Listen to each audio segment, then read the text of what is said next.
Ecclésiaste chapitre 5.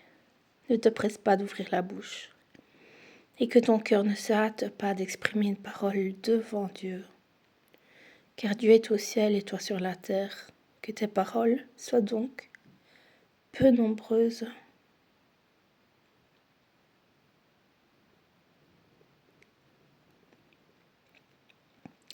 Car si les songes naissent de la multitude des occupations, la voix de l'insensé se fait entendre dans la multitude des paroles.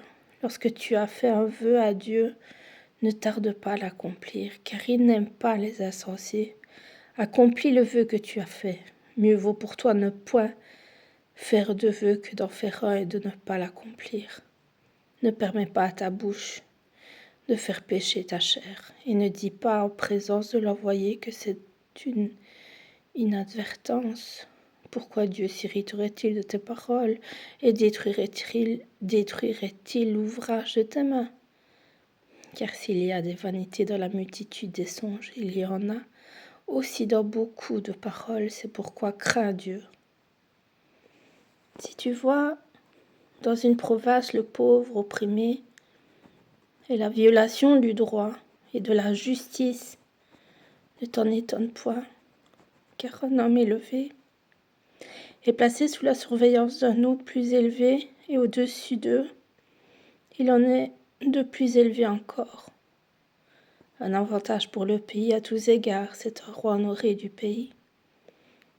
Celui qui aime l'argent n'est pas rassasié par l'argent, et celui qui aime les richesses n'en profite pas. C'est encore là une vanité. Quand le bien abonde, ceux qui le mangent abondent. Et quel avantage en revient-il à son possesseur, sinon qu'il le voit de ses yeux?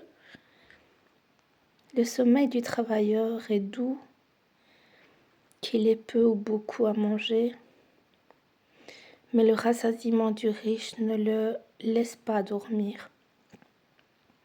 Il y a un mal grave que j'ai vu sous le soleil, des richesses conservées pour son malheur, par celui qui les possède. Ces richesses se perdent par quelques événements fâcheux.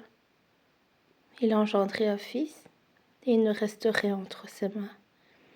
Comme il est sorti du ventre de sa mère, il s'en retourne nu, ainsi qu'il était venu, et pour son travail, il n'importe rien qu'il puisse prendre dans sa main, c'est encore là.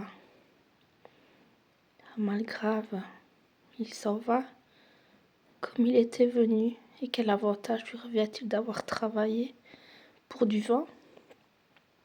De plus, toute sa vie, il mange dans les ténèbres, et il a beaucoup de chagrin, de maux et d'irritation. Voici ce que j'ai vu. C'est pour l'homme une chose bonne et belle de manger et de boire et de jouir du bien-être au milieu de tout le travail qu'il fait sous le soleil, pendant le nombre des jours de vie que Dieu lui a donné, car c'est là sa part.